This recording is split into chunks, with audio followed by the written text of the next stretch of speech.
It's 6:32 a.m. in Trinidad and Tobago. Of course, Carnival is upon us, and our next conversation is all about Children's Carnival, specifically the Trinidad and Tobago Red Cross Children's Carnival 2025. Joining us in studio is Francis Joseph, stage manager. Good morning and welcome. Good morning, Natasha. Good morning. Thank you for joining us.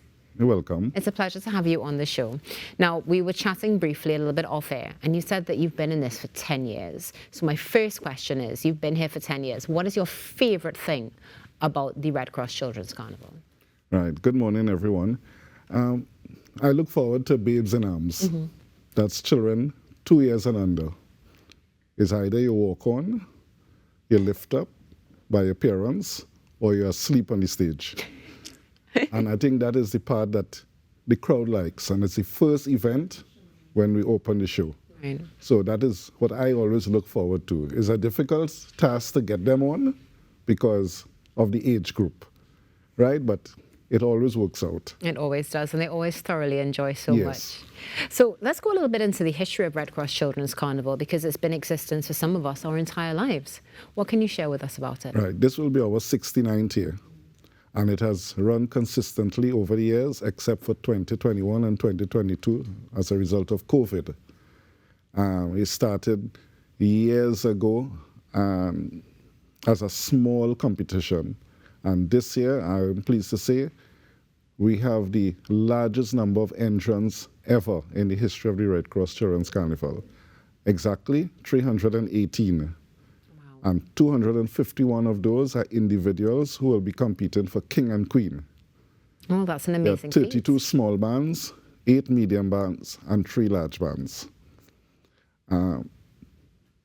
There are couples, there are 10 couples, there are 10 babes in arms, and there's 1 float, and that makes up the 318. Now, the show starts at 11 on the dot with a performance by Bishop Anstey Steel Orchestra, the schoolgirls, and followed by the 2-minute address by the President of the Red Cross, Ms. Jill DeBogue. And from there on, it's going to be competition, right? Now, we have a special guest artist. They told me not to say it I was yet, going to say, I knew you were going to say it was a surprise. but it is a big surprise. And he will come on in the later part of the competition. Her Excellency, the President, will arrive at 3 o'clock and will stay to the end. And will crown the King and Queen and the large band winners. Now, you mentioned it's starting at 11 o'clock in the morning. Where is the starting point for this year? Right. The entire competition is the Queen's Park Savannah stage. So everything is in the Savannah. We are the only children's carnival that is a stage show. Mm-hmm. The other competitions are street parades. Ours is just a stage show. And so you go around the stage and you compete. In your experience, what are the differences navigating doing a stage show for children versus adults particularly?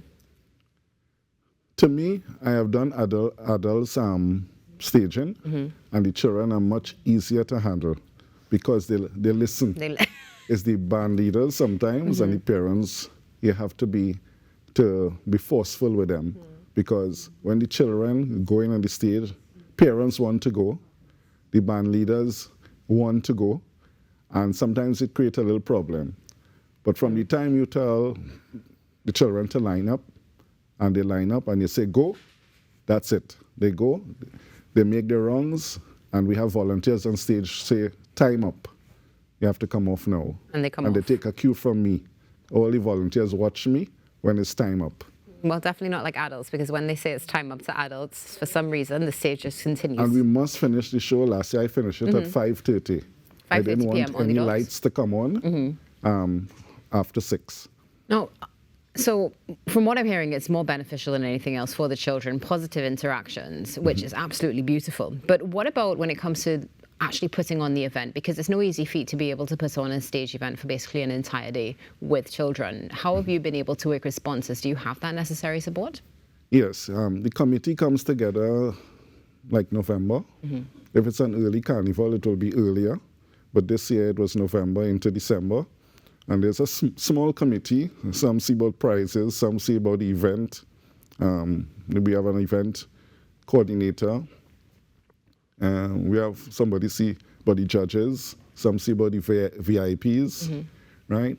The significant thing is we have 200 volunteers who will be assisting in the event. Now, volunteers are split up in different sections. I have 12 for the stage, and I will have a training with them tomorrow, along with the announcers, for coordination of this, because it can't go wrong on the stage. You know, the VIP area, you could always cover that. The volunteers with the judges cover that.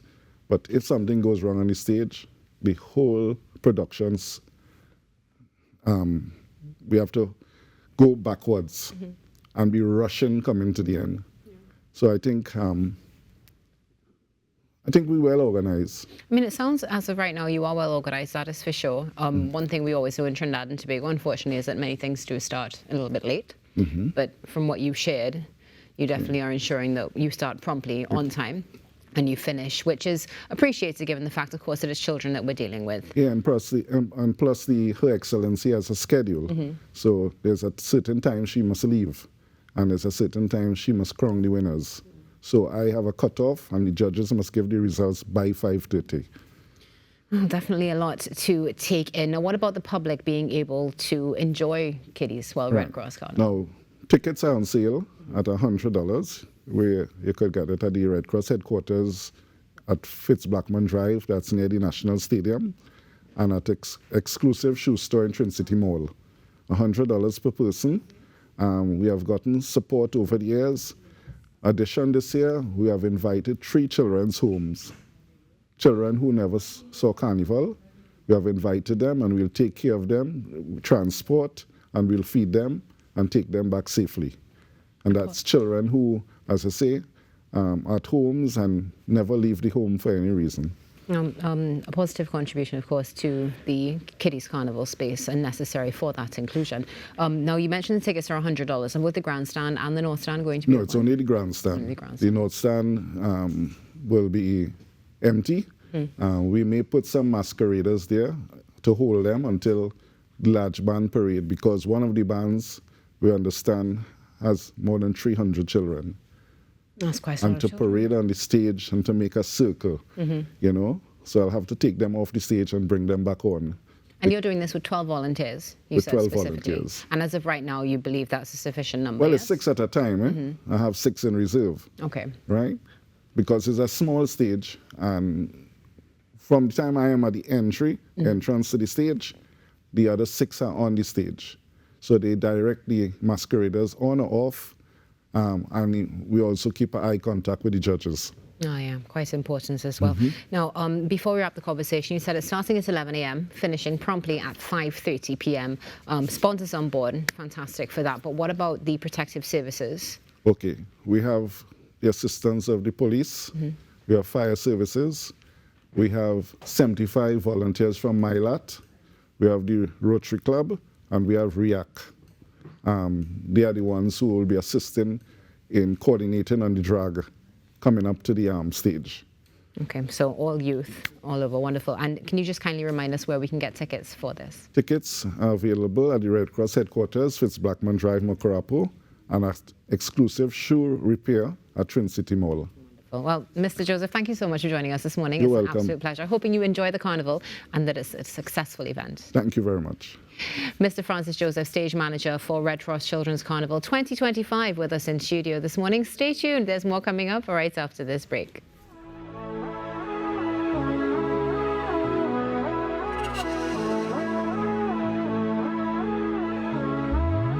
Stems.